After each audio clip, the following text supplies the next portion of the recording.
What up, y'all? Mr. Who, cooking without a stove. That's right, once again. Today we got pot roast, potatoes, onions. Gonna have some Texas toast with it, maybe some coleslaw.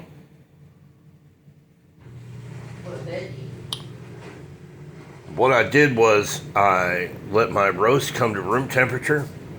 I seasoned all sides, and I slipped it into beef broth. I added my onions, and then I added my taters last. And we're gonna let this go for probably 2-3 hours and check it. And we'll go from there. All right, y'all, peace out as always. Yo, what's up? Mr. Who, cooking without a stove. Let's check this pot roast. And I pulled it out a little bit ago and cut it up into smaller pieces. It's easier for me and the wife to eat that way. See, we're on the older side. I didn't say the elderly side, I said the older side. But doesn't that look righteous? Yeah. Somebody better go warn the neighbor. I'll be out looking for somebody to slap after a while.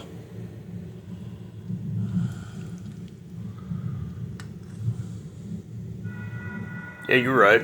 You see them banana peppers, onions, potatoes, meat.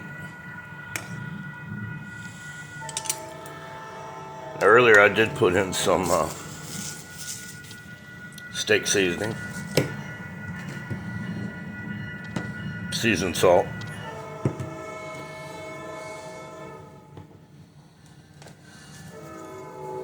and a little bit of butt rub. Yow! God bless it, that looks good. Alright, peace out, y'all. Yo, Mr. Who's cooking without a stove. I'm back. See, the pot roast is done. Taters. A little bit of Texas toast. Some coleslaw, all without a stove. As I always say, there's many reasons why maybe you have a stove and you don't want to use it. Maybe you don't have one. Maybe your stove just broke. These are informational videos on what you can do and how well you can eat without an appliance that most people think, oh my God, I'm going to starve. It's not the case, folks. Not the case. Do I have a stove? No, I don't. I lost 6 stoves last year in the Florida lightning. I don't plan on buying another one. So, anyway, I gotta go, y'all. My food's getting cold. Peace.